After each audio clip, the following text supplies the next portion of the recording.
Assalamualaikum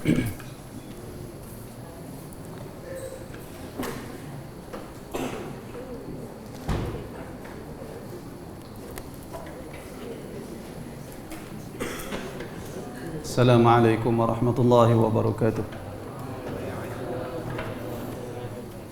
Innal hamdalillah nahmaduhu wa nasta'inuhu wa nastaghfiruh wa na'udzu billahi min shururi anfusina wa min sayyiati a'malina man yahdihillahu fala mudilla lahu wa man yudlil fala hadiya lahu wahdahu la sharika lahu wa ashhadu anna Muhammadan 'abduhu wa rasuluh. Allahumma salli wa sallim ala nabiyyina Muhammad wa ala alihi wa sahbihi ajma'in, amma ba'du. Baik, kita tengok bab yang kita berhenti pada kuliah yang lalu. Kita berhenti pada bab berkaitan dengan rawthun ma la yu'kalu lahmuhu. Najis, rawth najis. Najis apa-apa yang tidak dimakan dagingnya. Yakni haiwan yang tidak dimakan dagingnya. Antaranya keldai, antaranya singa, kucing dan seumpamanya. Apa hukum najis haiwan seperti itu? Najis di sini maksudnya tai air kencing. Apa hukum? Lalu penulis kitab ni seperti mana biasa, dia adalah kitab fiqh sunnah. Jadi tokoh-tokoh yang menulis kitab dengan mereka namakan kitab mereka fiqh sunnah, fiqh dalil dan seumpamanya, biasanya mereka sebut pandangan, mereka sebut satu perkara, kemudian mereka datangkan dalil. Lalu di bawah bab ni dia kata fa'an Abdullah bin Mas'ud qala arada an-nabiy sallallahu alaihi wasallam an yatabarraza faqala i'tini bithalathati ahjarin fawajadtu lahu hajaraini wa rawsatin hajaraini wa rawsah dalam sebahagian juga rawsah imam fa amsaka hajaraini wa taraha rawsah wa qala bi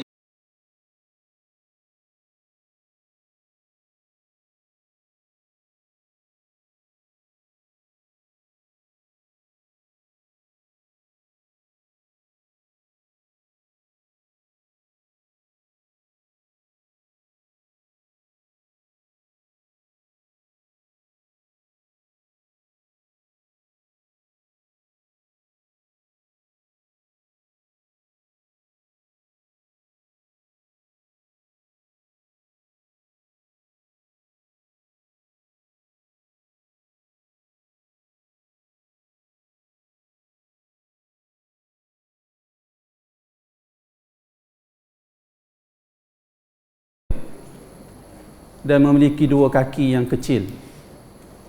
Dia pula syadidul udmah.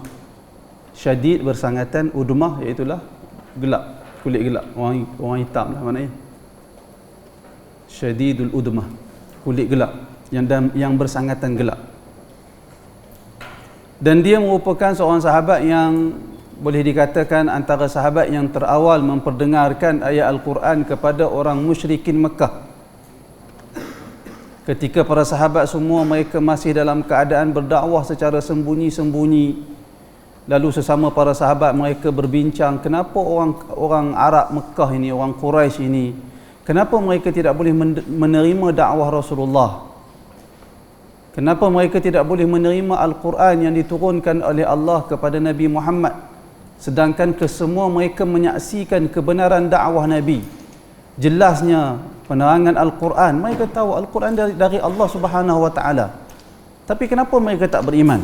Lalu sebahagian sahabat kata barangkali mereka tak dengar ayat Al-Quran lagi yang diturunkan, ataupun ayat Al-Quran yang diturunkan yang mereka dengar tak banyak kerana diganggu oleh pembesar-pembesar Quraisy.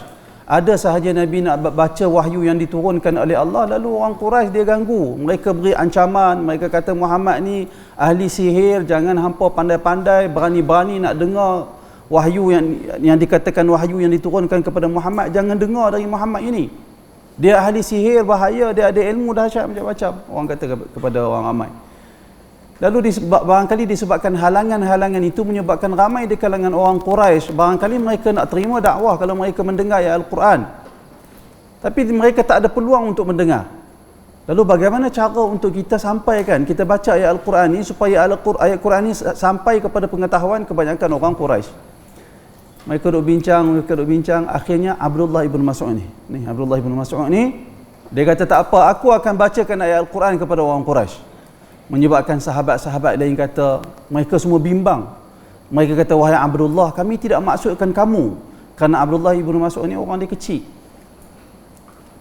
Mereka bimbangkan keselamatan dia. Tetapi Abdullah ibn Mas'ud tetap nak memperdengarkan ayat Al-Quran kepada orang-orang Quraisy.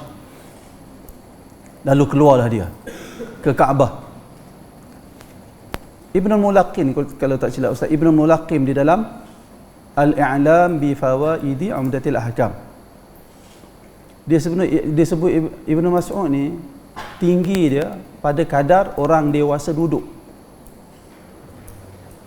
Dia kata begitulah dalam Al-I'lam. Saya ingat Ustaz baca dalam kitab tu, Ibn Mulaqin sebut begitu. Maknanya rendah sangat orang dia, kecil sangat. Tapi dia berani. Dia keluar dari rumah, dia pergi ke Kaabah dan dia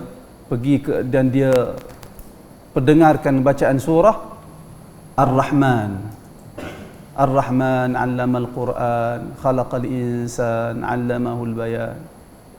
Bila dia baca ayat Al-Quran dengan kuat di Kaabah ketika itu, di Kaabah itu, keliling Kaabah itu ada berhala sebanyak 360 lebih kurang berhala. Ketika itu Mekah dikuasai oleh musyrikin, orang-orang musyrik. Bila dia baca Ar-Rahman 'allama al-Quran, dan kita kena tahu orang musyrikin mereka tak terima Ar-Rahman. Mereka kenal Allah Subhanahu Wa Taala, tetapi mereka kenal Allah Taala bersifat dengan Ar-Rahim, Al-Malik, Al-Quddus, semua mereka terima, tak ada masalah. Tetapi orang Quraisy Mekah, mereka tak terima Allah itu bersifat Ar-Rahman. Antara salah satu sifat yang orang Quraisy tak terima adalah, antara salah satu sifat Allah yang Nabi ajak orang Quraisy kafir tak terima adalah Ar-Rahman. Sebab tu ketika perjanjian Hudaibiyah ditulis, Ali bin Abi Talib tulis dekat permulaan perjanjian itu Bismillah. Pada lafaz Bismillah tu, Bismillahirrahmanirrahim. Bismillah Ar-Rahman Ar-Rahim. Lalu Abdullah ibnu Amr, wakil Quraisy ketika itu yang masih kafir, dia kata, ma hadha Ar-Rahman? Apa Rahman-Rahman ni? Kami tak kenal. La na'rifur Rahman illa Rahmanul Yamamah. Kami tak kenal Rahman, Tuhan Allah yang Ar-Rahman ni kami tak kenal. Yang kami tahu Rahman ini adalah Rahman di Yamamah, iaitulah Musailamatul Kadzab yang mengaku jadi nabi itu, dia kata dia Rahman. Jadi orang Arab tak kenal sifat Rahman pada Allah. Jadi mereka tak terima Ar-Rahman. Tiba-tiba Abdullah ibn Mas'ud dia baca Ar-Rahman 'allama al-Quran, khalaqal insan. Orang Arab pergi ramai-ramai musyrik pada ketika itu, mereka pergi dekat dia, mereka pukul dia sampai dia pitam. Pukul sampai pitam, bangun, dia tengok badan dia seperti berhala yang berlumuran darah. Habis darah habis. Orang Arab dulu kalau mereka sembelih korban, darah korban tu dia lumurkan pada berhala. Jadi orang yang dipukul sampai berdarah, mereka namakan diri mereka seperti berhala yang berlumuran darah. Lalu sahabat semua datang ambil dia. Sahabat kata kepada dia, kami habaq dah, jangan duk berani sangat jadi macam ni ya. Dia bangun, dia nak pergi, sahabat halang dia. Abdullah ibnu Mas'ud radhiyallahu anhu. Kecil orang dia, tetapi tegas dan berani untuk menyampaikan kebenaran. Panjang cerita tentang Abdullah ibnu Mas'ud ni. Dan dia di kalangan orang awam, dan dia juga merupakan orang yang mahir dalam bacaan Al-Quran, sehingga Nabi pernah sebut, ambil Al-Quran, Nabi sebut 4 orang, nama yang pertama sekali Nabi sebut adalah Abdullah ibnu Mas'ud. Abdullah ibnu Ummi Abdin. Jadi dikenali sebagai Ibnu Ummi Abdin. Dia dikenali sebagai gelaran Ibnu Ummi Abdin. Jadi dia lebih Abdullah bin Mas'ud. Abdullah bin Mas'ud dalam masa yang sama dia dikenali sebagai Ibnu Ummi Abdin.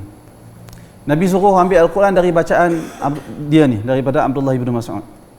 Dan Abdullah bin Mas'ud sendiri dia bagi tahu, dia kata akhadtu Al-Quran, aku telah mengambil Al-Quran min fi Rasulillah. Min fi Rasulillah, apa maksud min fi Rasulillah? Dari mulut Rasulullah. Sebab apa? Min fi tu dari apa?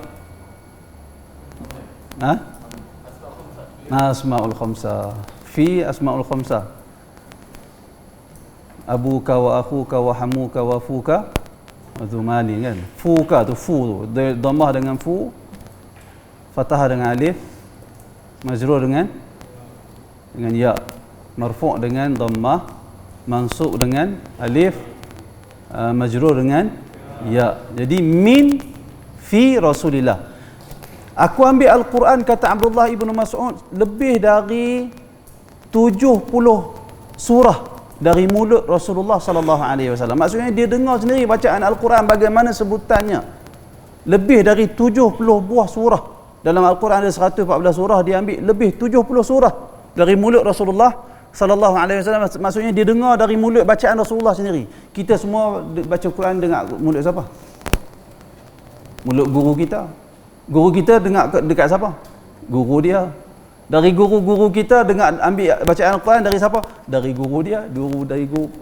Entah berapa ribu orang baru sampai bacaan dan sebutan Al-Quran itu pada kita. Tapi Abdullah ibnu Mas'ud tak ada perantaraan antara dia dengan Rasulullah dalam nak menyebut lafaz-lafaz Al-Quran. Lebih 70 surah dia ambil menunjukkan kelebihan dia. Kerana itu Nabi SAW kata, ambil Al-Quran ini.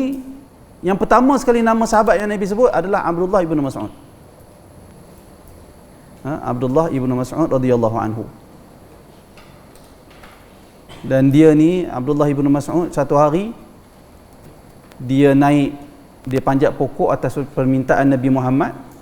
Tiba-tiba datang angin, tiup, sehingga kain yang dia pakai terselak nampak betih lah, bukan nampak paha ataupun betih begitu. Betih dan paha yang terlampau kecil menyebabkan sahabat semua gelak. Rasulullah tengok sahabat semua gelak. Rasulullah kata, apa yang kamu semua ketawakan? Disebabkan kaki beliau yang begitu kecil? Kata para sahabat, ya wahai Rasulullah, kaki dia kecil sangat, kami tak tahan nak tergelak. Kata Rasulullah SAW, sesungguhnya kedua belah kaki Abdullah ibnu Mas'ud ditimbang di mizan di akhirat kelak. Kan di akhirat ada mizan, ada penimbang. Kalau ditimbang kedua belah kaki Abdullah ibnu Mas'ud di dalam mizan di akhirat kelak, sudah tentu kaki dia lebih berat dari berat bukit Uhud. Jabal Uhud. Jabal Uhud tu, kalau kamu semua pergi Madinah, mudah-mudahan kita semua direzekikan oleh Allah untuk pergi ke Madinah. Siapa yang dah pergi minta nak pergi lagi. Siapa yang belum pergi minta pada Allah supaya kita sampai. Kamu kalau pergi Bukit Uhud tu, kamu akan tengok dia panjang dia lebih kurang 7 atau 8 kilometer. Jauh ha? Sini ke highway ada 8 kilometer. Saya tak sampai rasa-rasanya lah. 1 kilometer barangkali 2 kilometer kot kalau sini ke highway Tengku Bainun tu. Ataupun 3 kilometer. Cuba bayangkan, panjang Jabal Uhud tu 7 atau 8 kilometer. Ditimbang di atas penimbang, sebelah penimbang tu Jabal Uhud, sebelah lagi kaki Abdullah ibnu Mas'ud yang kurus dan kecil tu. Kaki Abdullah ibnu Mas'ud lebih berat. Berat pada sudut apa? Pahala yang telah dia buat dengan dua kaki dia tu. Pahala yang telah dicatat untuk Abdullah ibnu Mas'ud yang telah dia buat, dia perolehi pahala daripada dua kaki dia yang kecil tu. Kita berapa banyak mana kaki kita buat untuk pahala? Tak tahu. Yang ustaz rasa dak banyak kaki kita nak pergi mana? Pergi tandas, buang ayak. pergi main, pergi kedai. Itu yang banyak kaki kita untuk kepentingan kita saja. Tetapi Abdullah ibnu Mas'ud digunakan kaki dia untuk kepentingan agama Allah Subhanahu wa taala. Abdullah ibnu Mas'ud dia sebelum dia masuk Islam, dia merupakan seorang yang menjaga kambing milik salah seorang orang kaya Mekah. Nabi satu hari Nabi dengan Abu Bakar lalu berhampiran dengan dia. Nabi dan Abu Bakar terlampau dahaga pada ketika itu. Lalu Nabi tanya kepada Abdullah ibnu Mas'ud, Nabi kata, wahai gulam, dia budak kecil, wahai gulam, ada susu yang boleh kami minum? Kata Abdullah ibnu Mas'ud, ada, akan tetapi ana gulamun mu'taman. Ada, tapi aku ni bukan susu yang ada tu bukan aku punya, tetapi aku ni seorang budak yang diberi amanah, bukan aku punya. Tapi jadi tak boleh nak beri kepada kamu. Lalu Rasulullah kata, tolong bawakan kepada aku seekor kambing yang belum menyusu. Maksudnya tak kambing, kita sebut kambing muda, tak boleh menyusu lagi, tak keluar susu lagi. Lalu Abdullah bin Mas'ud ambil seekor kambing bagi kat Rasulullah. Rasulullah gosok bahagian perut kambing tu, keluar kantung susu. Lalu diperah susu dan Rasulullah minum, Abu Bakar minum, Abdullah ibnu Mas'ud juga minum. Salah satu mukjizat Nabi Muhammad sallallahu alaihi wasallam. Kemudian habis minum dah habis dahaga, Nabi kata masuk semula. Kantung susu tu masuk semula. Masuk semula, tak ada kantung susu, tak ada. Jadi nok kambing biasa. Sebelum tu keluar susu, lepas tu tak ada. Nabi kata masuk balik, masuk. Abdullah bin Mas'ud dia tengok kalau tu, dia kata kepada Rasulullah, dia kata ajakkan kepada aku bacaan-bacaan yang kamu baca tadi ni. Kali Rasulullah baca bismillah, Allahu a'lam. Tapi itu mukjizat, bukan boleh buat dengan bacaan-bacaan. Kita pun kalau kita duduk dalam peristiwa tu dah tentu kita akan kata, tolong ajak kat aku macam mana cara nak buat keluarkan susu dari kambing yang belum berkahwin, kambing yang belum ada anak, tak ada susu. Rasulullah gosok kepada Abdullah ibn Mas'ud. Rasulullah kata, innaka ghulaimun mu'allam. Sesungguhnya kamu ini nanti akan jadi seorang budak yang diberi ilmu. Akhirnya Abdullah ibnu Mas'ud masuk Islam dan dia merupakan tokoh besar umat Islam. Orang Islam kena kenal Abdullah ibnu Mas'ud. Dan di Madinah setelah berlaku hijrah, Nabi SAW telah beri satu kelebihan yang tak pernah diberi kepada sahabat lain kepada Ibnu Mas'ud. Apa dia? Nabi benarkan kepada Abdullah ibnu Mas'ud untuk masuk dan keluar rumah Nabi tanpa perlu minta izin terlebih dahulu. Dia dengan mak dia boleh masuk bila masa nak masuk. Bila nak keluar. Tak perlu assalamualaikum minta izin nak masuk Rasulullah, tak perlu. Boleh masuk keluar begitu sahaja, sehingga menyebabkan Abu Musa al-Asy'ari ketika dia sampai di Madinah, dia menyangka Abdullah ibnu Mas'ud ini dari kalangan ahli keluarga Rasulullah disebabkan terlalu kerap masuk dan keluar rumah Rasulullah tanpa terlebih dahulu minta izin kepada Nabi Muhammad sallallahu alaihi wasallam. Dan Abdullah ibnu Mas'ud meninggal dunia pada tahun ke-32 Hijriah ataupun 33 Hijriah. Dan dia dikebumikan di Madinah di perkuburan Al-Baqi'. Tapi kita tak tahu mana satu kubur dia. Disebabkan kubur-kubur di Madinah tu tak tahu dapat, sahabat banyak di situ tapi kita tak tahu disebabkan tak ada tanda nama. Tak ada, kita tak tahu. Tapi dia dikebumikan di Baqi'. Dia meninggal ketika berumur 60 tahun lebih. Disebut bid'an wa sittin. Bid'an iaitulah bilangan 3 sehingga 9. Barangkali 63, barangkali 64, 65, barangkali. Yang penting umur dia 60-an dia meninggal dunia. Qala, kata Abdullah bin Mas'ud, baru masuk hadis. Aradan Nabi sallallahu alaihi wasallam, satu hari Nabi nak ayyatabarraza. Ayyatabarraza ni apa dia? Buang yang besar. Al-baraz tu tai. Tabarraza maksudnya nak buang air besar. Satu hari Rasulullah sallallahu alaihi wasallam nak buang air besar, faqal, lalu Rasulullah sallallahu alaihi wasallam bersabda, "I'tini bi thalathati ahjarin", bawa mai kepada aku 3 ketul batu. Kerana di zaman Nabi memang biasa, ataupun zaman Nabi jarang basuh najis dengan air. Sebab apa? Sebab air tak banyak di Mekah dan Madinah zaman tu. Mekah tu bukan zaman macam Malaysia ni. Malaysia hujan tak berhenti. Mekah, Madinah tu nak hujan setahun barangkali sekali dua saja, barangkali lah. Nak kepastian tanya ustaz-ustaz yang biasa duduk Mekah, Madinah. Ustaz percaya dalam setahun tu barangkali 2-3 kali kot, barangkali ya. Tak banyak sangat hujan.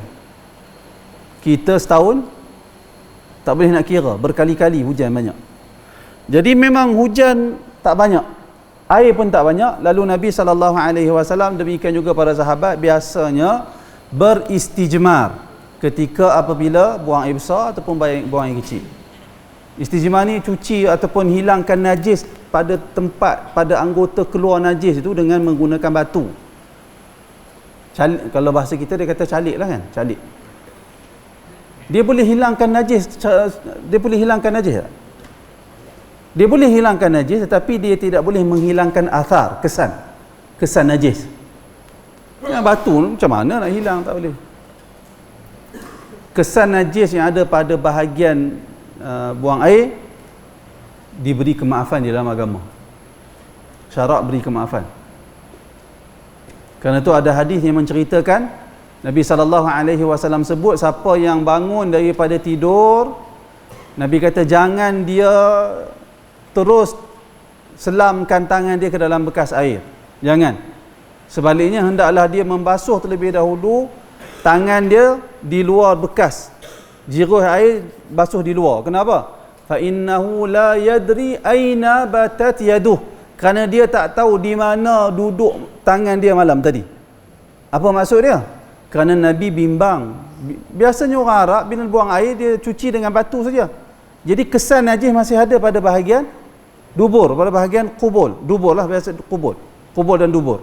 Jadi bila malam berpeluh apa semua dia gatal, dia tak sedar. Tangan dia pergi garu bahagian yang ada najis yang kotor itu, lalu mengotorkan badan tangan dia. Bila dia pergi bangun pagi, dia celup dalam air dalam bekas yang tak besar, akan mengotorkan bekas tersebut. Kerana itu Nabi tak bagi terus celup, basuh dulu di bahagian luar. Tapi kamu cuba tengok hadis.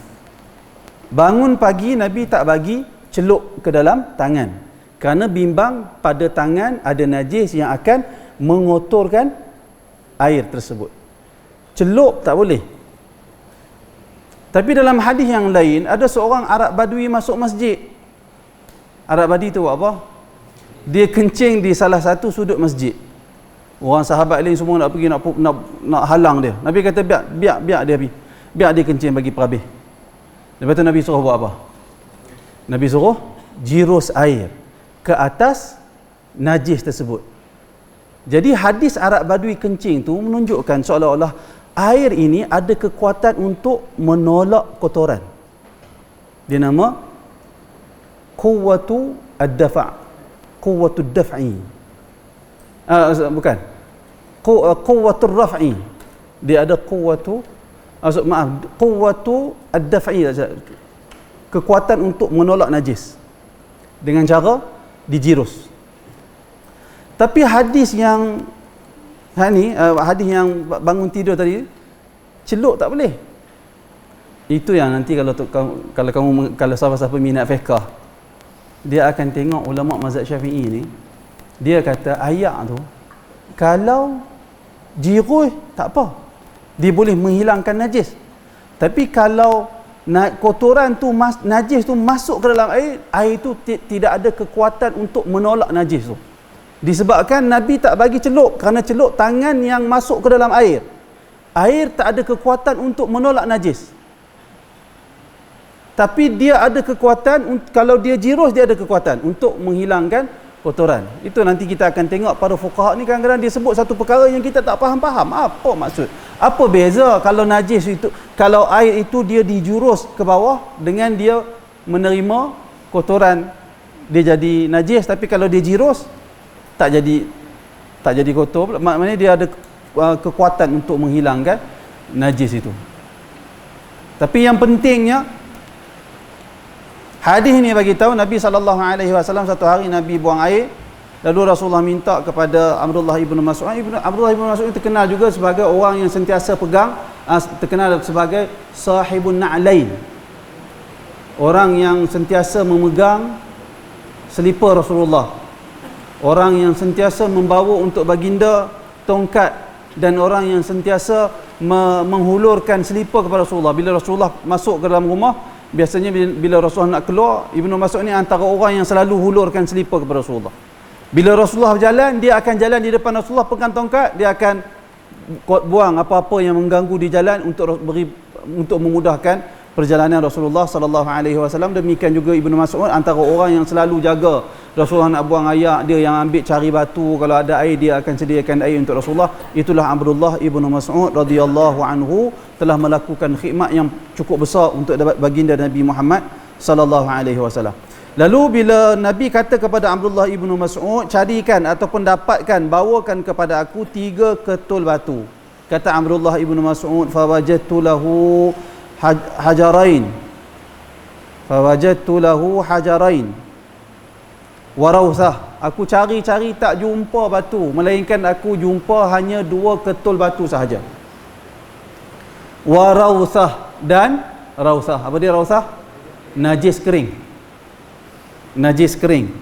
Dalam sebahagian riwayat sebut rawthata himarin, najis kering himar, keldai. Himar keldai. Keldai di sini adalah keldai wahsy, itulah donkey tu. Fa amsakal hajarain, lalu Nabi ambil 2 batu, 2 ketul batu yang aku bawakan itu, wa tarah ni Rasulullah buang. Rasulullah campakkan ar-rawthah seketul najis kering yang aku bawa. Dan baginda berkata, hiya rijsun, najis kering. Najis kering itu adalah, ataupun tahi kering itu adalah najis. Jadi najis tidak boleh digunakan untuk beristinja. Kemudian kata penulis kitab ini, fadalla hadza ala anna rawsata ma la yu'kal lahmuhu najasah. Hadis ini menunjukkan tahi kering, haiwan yang tidak dimakan dagingnya, adalah najis. Kenapa timbul isu ni? Kerana para ulama berbeza pandangan. Haiwan yang dimakan dagingnya, tahi dia najis ataupun tidak? Lembu, ayam, kambing, unta, tahi dan air kencing dia najis ataupun tidak? Ulama berbeza pandangan. Majoriti para fuqaha mengatakan tahi ataupun air kencing haiwan yang dimakan daging seperti unta, lembu, kambing, ayam dan seumpamanya adalah najis. Itu pandangan majoriti fuqaha. Manakala sebahagian ulama lain berpandangan tak najis. Tahi, air kencing unta, lembu, kambing, ayam dan seumpamanya, haiwan yang boleh dimakan, tahi dan air kencing dia tidak najis. Kenapa mereka kata tak najis? Kerana ada hadis di dalam Bukhari antaranya menceritakan Nabi SAW pernah menyuruh kumpulan Arab, Oraniyin, tak silap Ustaz gelaran nama kumpulan Arab tu. Mereka datang di Madinah, mereka hadapi masalah lawyer. Sebahagian ulama kata ada masalah lawyer pada perut mereka bila sampai di Madinah. Lalu mereka mengadu kat Rasulullah. Rasulullah suruh mereka minum susu unta dan minum air kencing unta. Biasa dengar hadis tu. Lalu mereka minum dan ternyata hilang lawyer perut mereka tu. Jadi berdasarkan hadis tu, sebahagian ulama kata hadis ini menunjukkan air kencing unta tidak najis. Bahkan bukan setakat air kencing unta, air kencing haiwan yang boleh dimakan dagingnya tidak najis. Tahi mereka pun tidak najis. Dikatakan, Ustaz tak tahu betul ke tidak, dikatakan dulu waktu perang dunia pertama, perang dunia kedua pun Ustaz tak pasti, tapi dikatakan tentera Jerman pada perang dunia dahulu mereka makan tahi kuda kering, tahi kering kuda, untuk hilangkan masalah pada inilah lawyer dan seumpamanya rasa tak selesa badan, mereka makan tahi kering, tahi kuda kering. Dikatakan wallahu a'lam. Kena baca banyak lagi lah untuk pastikan betul ke tidak sejarah tu.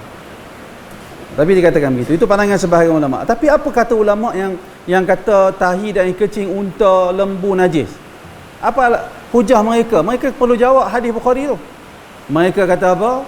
Hadis Bukhari tentang kaum Uraniyin itu hanya khusus untuk peristiwa itu. Tak boleh diumumkan. Dia hanya untuk peristiwa tu saja. Kerana Nabi yang suruh minum air kencing tu. Dalam kesempatan yang lain Nabi tak pernah suruh. Jadi itu adalah kes terpencil. Hanya untuk zaman itu saja, hanya untuk unta yang Nabi maksudkan saja, tidak untuk semua. Itu alasan majoriti ulama. Maka mana satu yang betul kita pun tak tahu nak kata. Wallahu a'lam, ulama berbeza pandangan. Sebab tu biasanya kadang kitab fiqh dia buat tajuk ni. Tajuk berkaitan dengan tahi ataupun air kencing haiwan yang tidak dimakan dagingnya. Kerana isu haiwan yang dimakan daging, ulama khilaf tentang tahi dan air kencing dia. Baik, secara ringkasnya pada malam ni, tahi dan air kencing binatang yang tak dimakan dagingnya adalah najis. Bab yang berikutnya lu'abul kalb, berkaitan dengan air liur anjing. Lu'ab air liur kan? Air liur anjing. Kata dia, faqad qala an-nabiy sallallahu alaihi wasallam tuhuru ina'i ahadikum idza walagha fihi al-kalbu an yaghsilahu sab'a marratin ulahunna biturab. Nabi sallallahu alaihi wasallam bersabda, menyucikan bekas salah seorang daripada kamu itu apabila bekas itu dijilat oleh anjing, iaitulah dengan membasuhnya sebanyak 7 kali. Yang pertama basuhan tersebut bersama dengan tanah. Waqad dalla ala anna lu'abal kalbi najisun. Hadis ini menunjukkan jilatan ataupun air liur anjing itu adalah najis. Hadis ini menunjukkan air liur anjing adalah najis. Ini pandangan majoriti ulama. Kerana ada juga ulama yang kata air liur anjing itu tidak najis. Ada juga. Tapi Ustaz bagi tahu sekadar maklumat sahaja. Ustaz juga cadangkan supaya kita pegang dengan pandangan majoriti yang mengatakan air liur anjing itu adalah najis. Kerana jarang sahaja biasanya pandangan majoriti ni kuat, biasanya, tapi tak semestinya betul. Biasanya pandangan majoriti ni kuat. Mazhab yang kata anjing ni tidak najis, air liur anjing ni tidak najis adalah mazhab Maliki. Majoriti ulama kata, dari mana majoriti ulama kata air liur anjing ini najis dari hadis ni? Dari mana? Hadis tak sebut. Hadis kata kena basuh jilatan anjing tu sebanyak 7 kali, mula-mula dengan air tanah. Tak sebut pun najis. Tapi bagaimana majoriti ulama boleh faham kata suruh air liur anjing tu najis? Mereka kata bila suruh basuh menunjukkan benda tu najis. Itu alasan mereka. Tapi apa kata mazhab Malik? Mazhab Malik dia kata tak semestinya. Bukan semua benda kena basuh menunjukkan dia najis. Ada tak benda yang kena basuh tapi tak najis? Ada ke tak ada? Ada. Apa dia? Ha? Janggut. Kuat sikit. Apa dia? Hingus.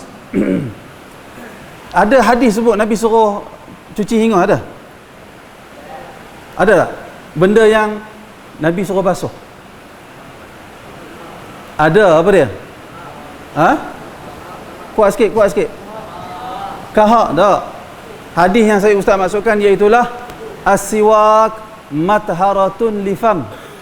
Bersiwak itu membersihkan mulut, menyucikan mulut. Sekarang ustaz nak tanya, kita bangun malam, mulut kita najis ke tidak?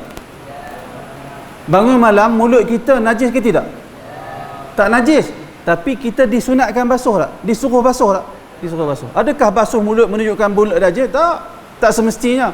Lalu mazhab Malik kata, tak, bukan. Bila Nabi suruh basuh, tak semestinya menunjukkan najis. Kerana mulut juga tidak najis. Tetapi Nabi suruh bersugi. Nabi kata, laula an asyuqqa ala ummati la amartuhum bisiwak inda kulli salah. Kalaulah tidak menjadi keberatan kepada umat aku, Sudah tentu aku akan menyuruh mereka bersiwak setiap kali nak menunaikan salat. Apakah menunjukkan mulut kita najis? Tak boleh faham begitu, kata ulama mazhab Maliki. Bila kita dengar alasan ulama mazhab Maliki, rasa macam betul pula kat ulama mazhab Maliki. Tapi cuba baca pula alasan ulama lain. Dia kata, dah, okey, tak apalah, hampa jawab macam tu. Tak apa.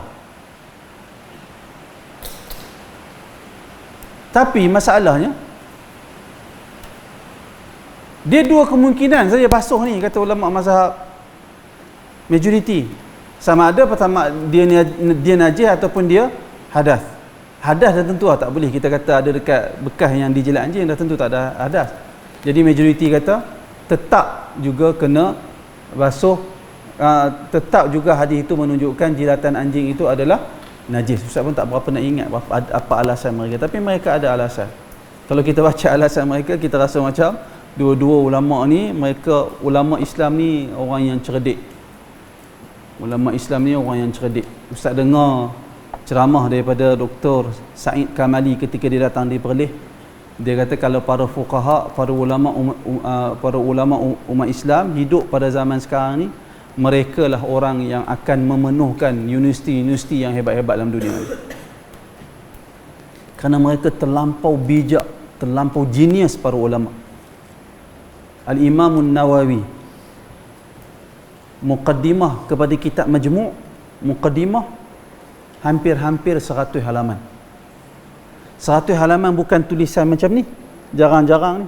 Padat tulisan dia, 100 halaman, hampir-hampir muqaddimah sahaja. Dia boleh sebut gelaran ulama. Ulama guna gelaran Abu Hamid berapa orang, dia boleh sebut. Katakan ada 3 orang atau 4 orang. Dia boleh habaq dalam kitab Muhadzab ni, penulis dia Asy-Syirazi, ada 4 orang nama gelaran Abu Hamid, tak sebut semua. Yang dia sebut 2 orang saja. Boleh tahu dalam satu kitab berjilid-jilid tu Abu Hamid berapa kali disebut oleh penulis kitab. Cuba bayangkan. Kita baru baca kitab ni, Allah baru sangat, baru 3 halaman kita baca. Berapa kali sebut nama Ibnu Mas'ud? Tak ingat. Berapa kali sebut nama Aisyah? Tak ingat. Padahal 2-3 kali dah sebut nama Aisyah. Al-Imam Nawawi dia mensyarahkan kitab Muhadzab. Dia boleh tahu dalam penulis kitab Muhadzab sebut berapa kali gelaran Abu Hamid. Dan Asy-Syirazi bila sebut Abu Hamid, dia maksudkan siapa? Abu Hamid pertama ke, Abu Hamid kedua ke, Abu Hamid ketiga ke, Abu Hamid keempat. Dia boleh tahu. Dan dia boleh habaq pula tak disebut nama Abu Hamid ini oleh Asy-Syirazi dalam kitab Al-Muhadzab, melainkan di awal bab taharah sebagai contoh, di awal bab nikah sebagai contoh. Dia boleh tahu kat mana tempat dia. Itu Al-Imam Nawawi yang hidup pada tahun 600 Hijriyah. Meninggal pada tahun ketika berumur 40 tahun lebih. Macam mana ingatan ulama Islam yang lebih awal dari itu? Bukhari, Al-Imam Syafi'i. Macam mana ingatan mereka? Tumpuan, ketajaman pemerhatian mereka kepada ilmu sudah tentu lebih luar biasa. Sebab tu Ustaz ni, kamu ni, Ustaz harap kamu ni kena wujudkan satu kesedaran awal. Kesedaran apa? Nak baca buku. Ustaz waktu usia-usia kamu semula tak minat baca buku. Dia baca, dia rasa ngantuk. Dia tak nampak manfaat, dia tak nampak benda berharga. Tapi bila dah usia yang agak lanjut ni, rasa teringin nak baca kitab. Baca kitab ni, buka kitab ni teringat kitab tu. Buka kitab tu teringat kitab ni lah. Dia ganggu. Tapi usia kamu, usia muda ni, kena usaha. Buat minat. Bagi wujud minat tu. Ustaz ingat, nak bagi wujud minat tu, Ustaz ingat kamu kena gunakan media sosial yang ada pada hari ni. Ustaz percaya kamu semua ada Facebook. Kamu semua ada TikTok. Kamu semua ada macam-macam lah kan. Macam mana nak bagi minat? Ustaz cadangkan, kongsi, share. Apa kita baca, katalah hari ni kamu baca muka surat pertama ni, apa benda baru yang kamu dapat? Kongsi dalam TikTok, buat video. Buatlah apa-apa, tapi kita sampaikan. Barangkali benda tu salah satu cara untuk kita mewujudkan minat untuk baca. Minat untuk membaca. rugilah. Akal kita akan berharga kalau kita membaca. Kata para ulama, siapa yang tak baca bermakna dia menjemput kematian. Siapa yang tak mau membaca ni, dia sebenarnya panggil kematian mai kat dia. Hidup apa lagi, tak ada manfaat langsung, tak nak tambah ilmu. Nak mati je orang yang tak tambah ilmu. Adapun kita mesti tamak, kita rasa nak baca, nak tahu maklumat-maklumat yang ada. Baik. Yang berikutnya perkara yang ke-8, lahmul khinzir. Daging babi. Wa huwa najisun bittifaqi ahli ilmi li sarihi qawlihi ta'ala. Daging babi itu adalah najis dengan sepakat kesemua para ulama kerana kejelasan firman Allah Subhanahu wa taala, qul la ajidu fima uhiya ilayya muharraman ala ta'imin yata'amuhu illa an yakuna maitatan aw daman masfuha aw lahma khinzirin fa innahu rijsun. Yang bermaksud, katakanlah wahai Muhammad, tidak aku dapati dalam ataupun pada apa-apa yang diwahyukan kepada aku terdiri daripada ayat Al-Quran, apa-apa yang diharamkan ke atas orang yang memakan untuk memakannya, melainkan perkara itu maitah, iaitulah bangkai. Bangkai haram. Bangkai yang dimaksudkan di sini adalah haiwan yang mati tanpa disembelih, itu bangkai. Melainkan bangkai atau daman masfuha. Daman maksud dia darah, masfuha mengalir ataupun tumpah kot, saya ingat. Darah yang tumpah kot. Kita sembelih, darah yang keluar tu, itu darah masfuha. Darah yang masfuha. Au lahma khinzir, atau daging babi, fa innahu, kerana sesungguhnya perkara-perkara yang disebut itu adalah najis. Jelas dengan ayat Al-Quran, sebut dengan jelas. Yang ke-9, al-maitah, bangkai. Wahuwa, yang dikatakan bangkai itu iaitulah wahia ma mata hatfa anfihi min ghairi zakatin syar'iyyah. Iaitulah apa-apa yang mati, haiwan yang mati, haiwan-haiwan yang mati tanpa sembelihan syarak, tanpa sembelihan syar'i. Kenapa kita kata tanpa sembelihan syar'i? Kerana ada sembelihan yang ghaira syar'i. Sembelihan syar'i yang menjadikan sesuatu haiwan itu halal dimakan, dia ada syarat. Antaranya orang yang sembelih itu berakal. Antaranya Islam. Kalau seorang Buddha sembelih kambing, dia pegang apa? Pisau, baca bismillah. Buddha baca bismillah. Bismillah, dia sembelih. Boleh tak kita makan daging tu? Boleh tak? Naam. La, tak boleh. Tak boleh makan. Dia jadi bangkai. Dekat Perlis ada satu cerita. Dekat Perlis ni ada kampung Siam. Orang Perlis tahu lah. Ada kampung Siam. Sekali itu orang Siam ni dia buat kenuri. Dia panggil orang kampung, dia panggil imam sekali. Imam tu dah, orang Siam ni orang Buddha. Kalau di Perlis, ada orang Perlis ni, angkat tangan ni orang Perlis. Sebab 3-4 orang kat sini orang Perlis. Kalau kamu pergi Perlis, kamu kena jaga-jaga. Orang Siam ni muka dia sama dengan muka orang Melayu. Cakap orang Melayu macam cakap kita. Kalau kita bagi salam tak jawab tu bukan dia sombong, pasal dia bukan Islam. Ustaz 2-3 kali, banyak kali dah kena. Assalamualaikum. Dia buat tak peduli je. Selepas tu baru tahu ini bukan Islam, rupanya Siam. Dia satu hari tu cerita, tak tahu Ustaz tak tahu betul ke tak cerita ni. Dia buat kenuri, dia panggil imam masjid untuk datang kenuri yang dia buat. Imam ni pening pada nak main macam mana, dia kata. Nak kata macam mana kat orang Siam ni tak boleh nak pergi. Kan daging macam mana apa semua kan. Dia pun macam buat berat nak pergi. Dia kata tengoklah macam mana. Orang Siam tu pun kata Pak Imam jangan takut, kata. Kita buat kenuri, kita buat cara orang Melayu buat. Imam tu pun syok lah. Cara orang Melayu imam tu faham, mestilah dia bagi orang Islam yang buat kan. Imam tu pun tak apa, kalau macam tu tak apa, jangan risau, aku pergi esok aku main. Dia pun pergi lah kenduri siam tu, tengok ada gulai apa, daging apa semua, ayam semua ada lah. Dia pun tanpa ragu-ragu makan habis semua, daging ayam makan habis. Pasal orang siam tu kata buat kenduri cara orang Melayu. Dia dah makan kenyang, belahak apa semua dah, tersandak kat kerusi dah. Siang tu pun main. Kata, Pak Imam macam mana? Okey masakan, dia kata. Pak Imam tu kata bagus. Hang panggil bagus, memang masakan sedap. Pak Imam bagus. Pak Imam bagus memang. Kita memang buat cara Melayu punya, dia kata. Cuma Pak Imam, waktu kami sembelih tadi ni, kami tak ingat alaman dulu ke alaim dulu. Faham? Alaman dulu ke alaim dulu. Maknanya dia yang baca bismillah. Dia hak siam hak Buddha tu dia baca bismillah, cuma dia habaq dekat Pak Imam, mana satu dulu? Ar-Rahman dulu ke Ar-Rahim dulu? Dia tak reti nak bismillah. Dia bismillah sendiri, dia tak tahu Bismillahirrahmanirrahim ataupun Bismillahirrahmanirrahim. Imam tu dengar sebut macam tu, mengkelan imam tu, tapi nak apa dah makan. Halal tak halal kenduri yang macam tu? Tak halal.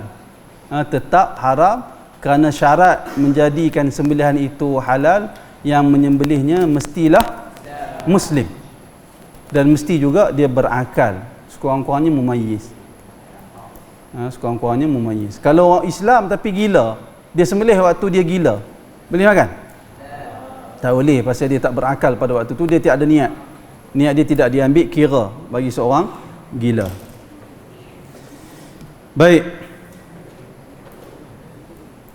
Kat mana dia tadi? Bangkai itu adalah najis dengan ijma', berdasarkan ijma' kesepakatan kesemua para ulama. Liqauli an-nabi sallallahu alaihi wasallam, berdasarkan sabda Nabi sallallahu alaihi wasallam, idza dubigha al-ihab faqad tahur. Apabila dubigh, apabila disamak. Apabila disamak. Faham samak ni apa dia? Apabila disamak ihab. Ihab ni kulit haiwan yang telah mati, dinamakan ihab. Kalau kulit yang belum mati, dia tak nama ihab, dia nama jildun. Yang dah mati ni nama ihab. Apabila disamak kulit haiwan, maka kulit itu menjadi suci. Samak ni faham samak apa? Apa dia? Apa dia? Samak tu tadi najis anjing tadi kita sebut samak juga kan. Cuma ada orang hari ni ustaz tak tahu, waktu ustaz dulu tak pernah dengar sertu tu. Ada sertu dulu. Dulu ada sertu. Saya tak pernah dengar ada dulu. Nama sertu tak ada kan. Kemudian ni bila buku-buku Indon terjemah masuk ke dalam negara kita, ustaz baru dengar perkataan sertu lah. Tapi kalau dulu waktu ustaz mengaji dulu semua guna samak anjing, samak bekas yang kena pada anjing 7 kali, samak kulit tu lah dengan kita gunakan tawa, saperuk, semua yang boleh menghilangkan lendir-lendir dan kotoran yang ada pada kulit. Tapi istilah samak juga. Ataupun kita kata samak ataupun sertu lah. Dubir ni samak ataupun sertu. Maka mana-mana kulit yang disamak, maka dia menjadi suci. Tetapi dikecualikan kulit bangkai yang dianggap najis ini, dikecualikan bangkai najis ini beberapa perkara. Pertama yang terkecuali iaitulah mitatul ataupun maitatus samak wal jarad, bangkai ikan dan jarad belalang. Ikan dan belalang tak jadi najis, walaupun belalang dan ikan itu tak perlu disembelih, tapi dia tak jadi najis. Sebaliknya kedua-duanya, iaitulah ikan dan belalang itu adalah suci berdasarkan perkataan Nabi sallallahu alaihi wasallam, uhillu lana maitatan wa daman. Dihalalkan kepada kita 2 bangkai dan 2 darah. Wa ammal maitatan, adapun 2 bangkai yang dihalalkan kepada kita itu falhut wal jarad, iaitulah ikan dan belalang. Sebab apa nama bangkai? Sebab tak disembelih, dia mati tak disembelih. Nampak tak? Tapi dia tak najis. Selain daripada dua benda ni, haiwan yang mati tak disembelih semua dikira bangkai dan najis. Manakala ikan dan belalang walaupun dia mati tak disembelih tidak dikira najis, bahkan suci. Wa amad daman, adapun darah yang suci dan dihalalkan kepada kita itu iaitulah fal kabidu wattihal, iaitulah kabid. Kabid ni hati. Hati. Wattihal dan limpa. Hati dan limpa tu dari darah yang membengkul, lebih kurang begitulah, tapi dia disamakan dengan darah hati dan limpa tu. Demikian juga terkecuali dari bangkai dihukum najis, iaitulah maitatu ma la dama lahu sailun, haiwan yang tidak memiliki darah yang mengalir, kadzubabi wan nahli wan namli wal baqi wa nahwiha, seperti contoh zubab. Apa zubab? Lalat. Zubab lalat. Wan nahl, wan nahli lebah, wan namli semut, wal baqi. Apa dia? Baqi dengan qaf. Apa dia? Pepijat dan pepijat, termasuklah wanahwiha dan seumpamanya. Apa lagi haiwan yang tak ada darah mengalir ni? Termasuk kutu, nyamuk. Nyamuk betul, tapi nyamuk kalau ada darah orang tu najis.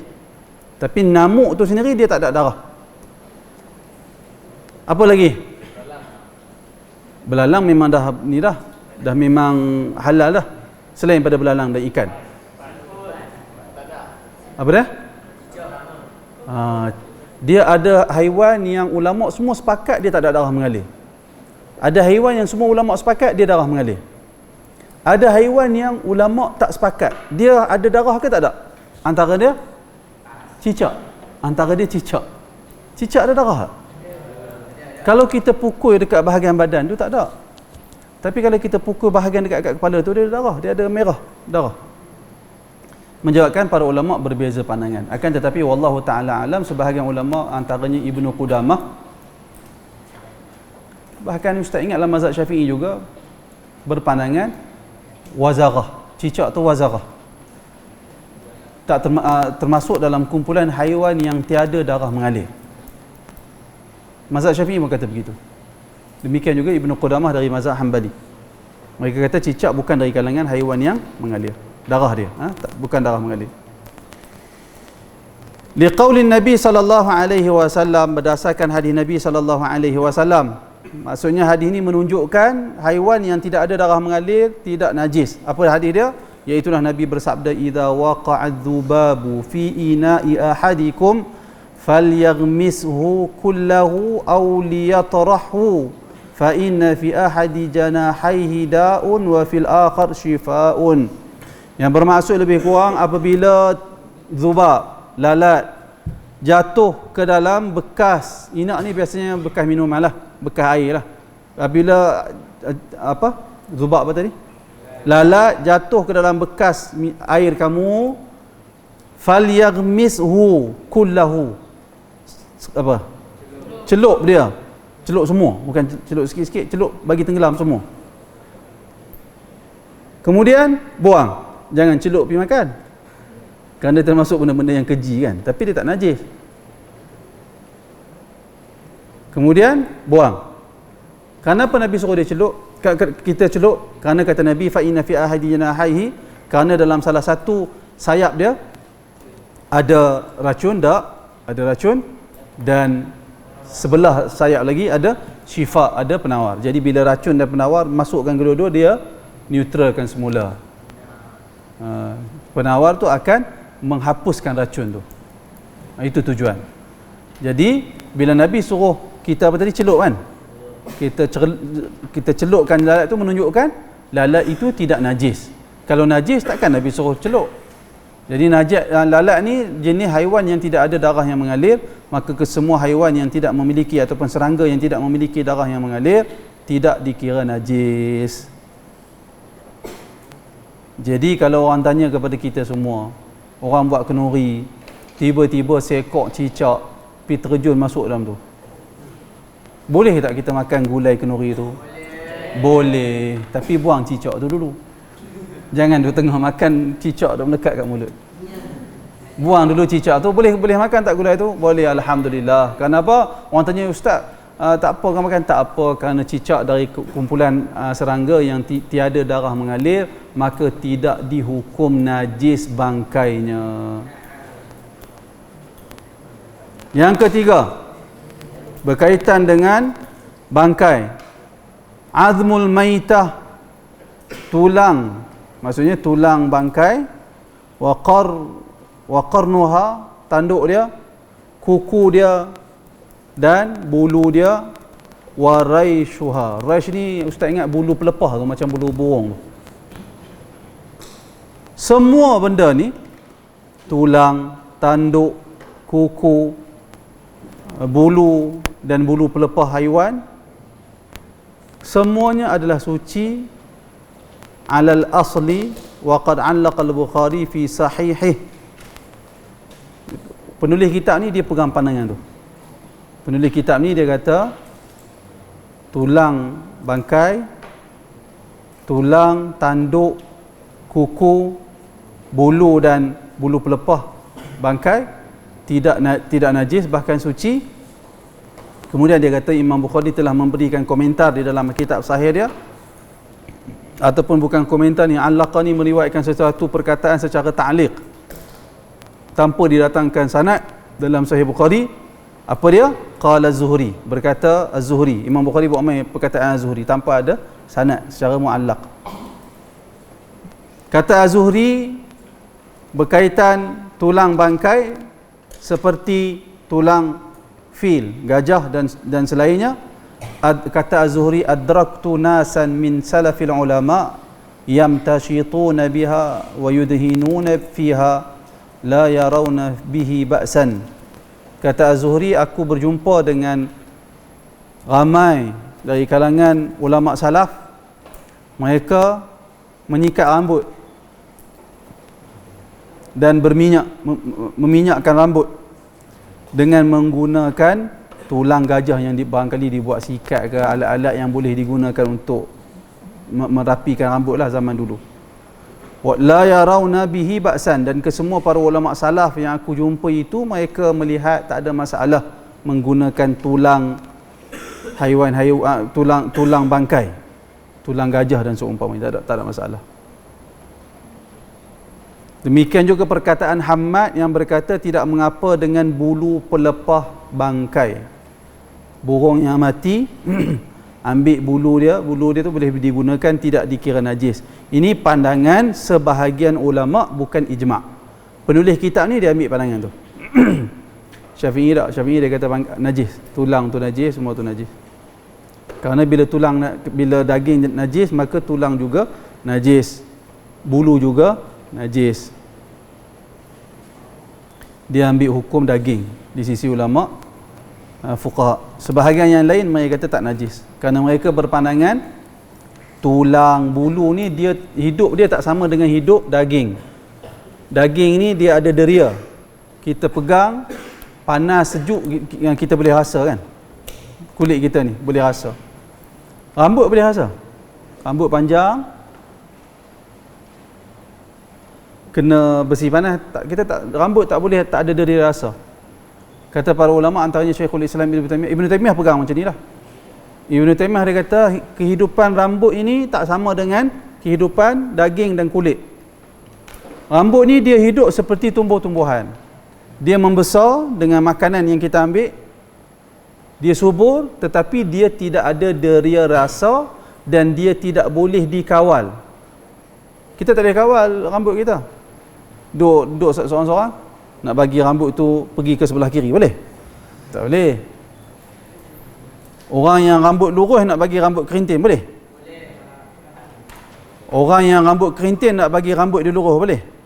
Tak boleh. Dengan sendiri, dengan perasaan dia tak boleh. Jadi, tapi tangan kita boleh gerak dengan kehendak kita. Tapi rambut itu dia tak boleh digerakkan dengan kehendak kita. Jadi kata Ibn Taymiyah dan sebahagian ulama, mereka kata rambut ini tidak mengambil hukum seperti daging dan kulit. Yang haram dimakan tu, yang haram dan yang najis itu adalah daging dan kulit sahaja. Adapun rambut, tulang dan bulu ataupun bulu pelepah tak mengambil hukum sama dengan badan dan kulit bangkai. Perkara yang berikutnya, yang najis yang berikutnya, iaitu yang ke-10, iaitu ma quti'a minal hayawan wa huwa hayyun. Apa-apa bahagian yang dipotong dari haiwan yang masih hidup. Kata penulis kitab ni, wa ma quti'a minal hayawan wa huwa hayyun lahu hukmul maitah. Apa-apa bahagian haiwan yang terpotong ketika dia hidup, maka bahagian itu adalah bangkai dan najis.